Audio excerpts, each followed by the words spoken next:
La parole est à Monsieur Erwan Balanant pour le groupe démocrate, Modem et Indépendant.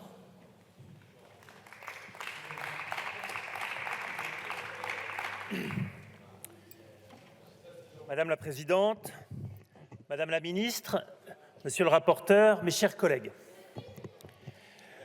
Louise Weiss, Mélina Mercouri, Nicole Fontaine, Simone Veil, Ala Linde, Marga Clompé, Jean Monnet. Vous entendez un peu ce que vous avez vu le niveau? Non, Robert Schuman, ça va pas commencer. Alcide de Gasperi, Joseph Beck, Konrad Adenauer, Helmut Kohl, François Mitterrand. Mes chers collègues, arrêtons-nous un instant sur ces noms. Sans doute certains d'entre eux vous sont familiers, mais sans doute aussi d'autres vous sont plus inconnus. Loin d'une liste à la Prévert, ces noms peuvent expliquer à eux seuls le monde dans lequel nous, Européens, évoluons aujourd'hui. Combattants de la résistance,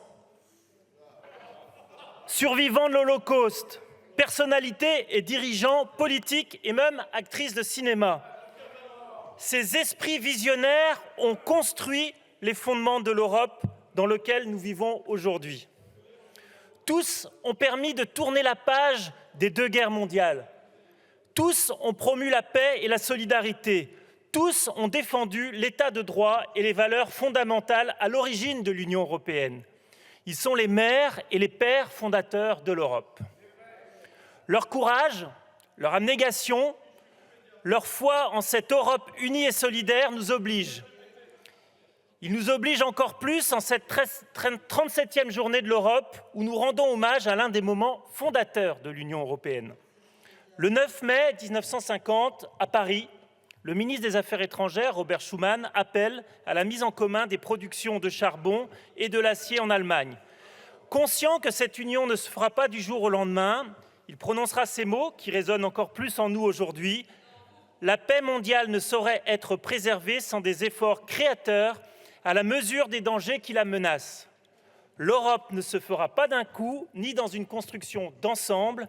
Elle se fera par des réalisations concrètes, créant d'abord une solidarité de fait. Je vois que ça fait beaucoup rire les collègues du Rassemblement national. La force de l'Union européenne provient de la solidarité entre ses membres. Solidarité, visiblement un mot qui vous est pas tellement cher, un mot qui vous est quasiment inconnu.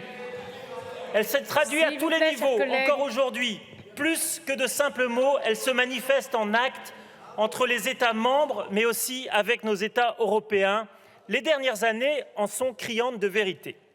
Elle s'est traduite dès le début de la pandémie de la Covid-19, lorsque nous avons envoyé du matériel médical en Italie, puis au plus fort de la crise, lorsque l'Allemagne a accueilli dans ses unités de soins intensifs des patients français.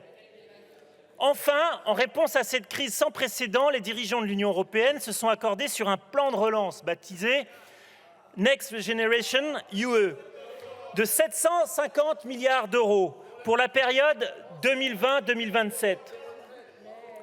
Autre situation, autre exemple, même solidarité.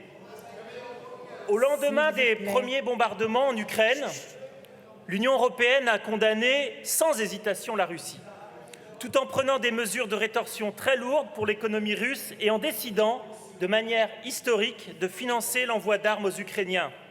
Le pays s'est par ailleurs vu octroyer le statut d'État candidat à l'adhésion à l'Union européenne. S'il fallait encore s'en convaincre, je vous rappellerai que cette solidarité se traduit aussi en dehors de tout événement extraordinaire et elle est ancrée dans le fonctionnement quotidien de notre Union.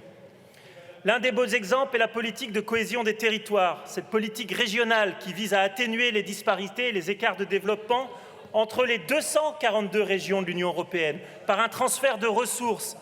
Simple engagement au préambule du traité de Rome de 1957, la politique de cohésion va progressivement s'imposer aux États membres et au fur et à mesure de l'élargissement de l'Union européenne jusqu'à devenir aujourd'hui un élément essentiel de son bon fonctionnement. Preuve en est, dès 1994, elle compte pour un tiers du budget européen total. Fort de ces illustrations et reprenant les mots du livre blanc Europe du mouvement démocrate, publié en perspective de la présidence française de l'Union européenne.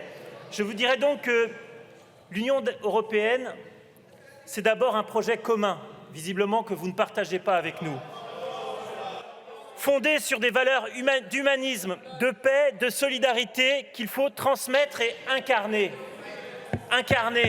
Si le pavoisement du drapeau européen aux côtés du drapeau tricolore est un moyen de réaffirmer notre union à l'Union européenne et à ses valeurs, il participera ainsi à la rapprocher de nos concitoyens. Merci, Je vous remercie. Balanant. Merci, Monsieur Balanant.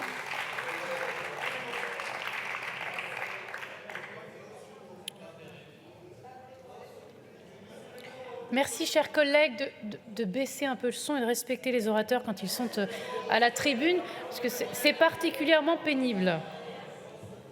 La parole est à Monsieur Hervé